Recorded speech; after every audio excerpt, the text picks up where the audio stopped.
Tara, let me start with you. The question, of course, everyone's asking is he going to drop out? What is the scuttlebutt within the political world about what happens now? I think at this point, there's a feeling that he's got to drop out. I mean, there's no way for him to win. And right now, as we know, the House hangs in the balance. It's 4 seats up for grabs, and Democrats are fearful this will be a complete wipeout for them. But how do they do it? How do they get him out?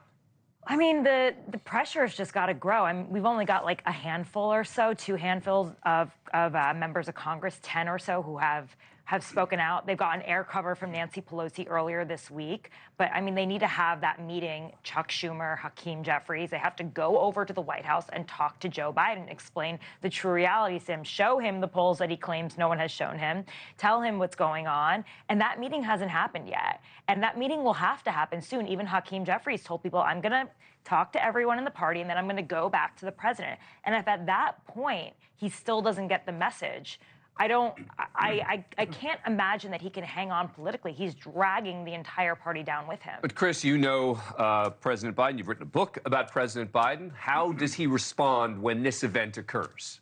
Look, I think 48 hours ago when Nancy Pelosi made that statement, words to the effect of it's Joe's decision to make, I thought that opened the door to a possible intervention.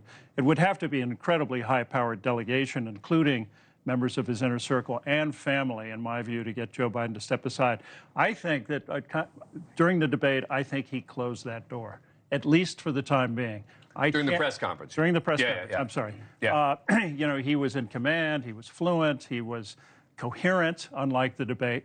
And I really think that he served himself well and closed that door for the time being. And I also think there's been a kind of collective nervous breakdown in the mass media and Beltway Democrats, and that it doesn't necessarily reflect the way voters across the country feel, and in the swing states in particular, because after a disastrous debate like that, you would expect the bottom to fall out on the polls. And yet we're really looking at either dead heat or margin of error. I don't know. So I think this is really overblown. But let me pull. I mean, the latest polls. Well, go ahead, Tara. I was just going to say, in Wisconsin, AARP just did a poll. Wisconsin is a state that Biden won by 1 point. Trump is up by 5 points in Wisconsin. That's huge. And here's the aggregation of the polls. And those are the states that matter. Right, Who cares about the popular vote? Because that's not what's going to determine totally true. election. And the aggregation of the aggregation of the polls in the battleground states showed Trump now up in Pennsylvania by 3.3. That's a gain of 2.5 points.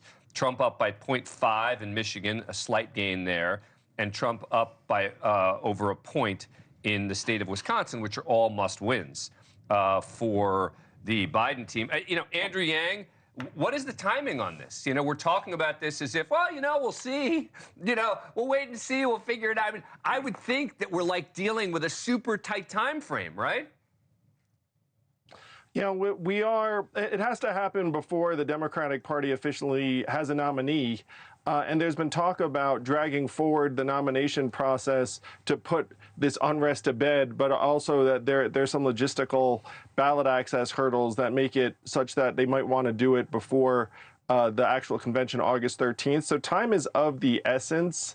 And I'm with Tara. I think he does need to drop out. I think he's heading for an historic loss that is going to hand not just the White House, but also the Senate and the House to Donald Trump.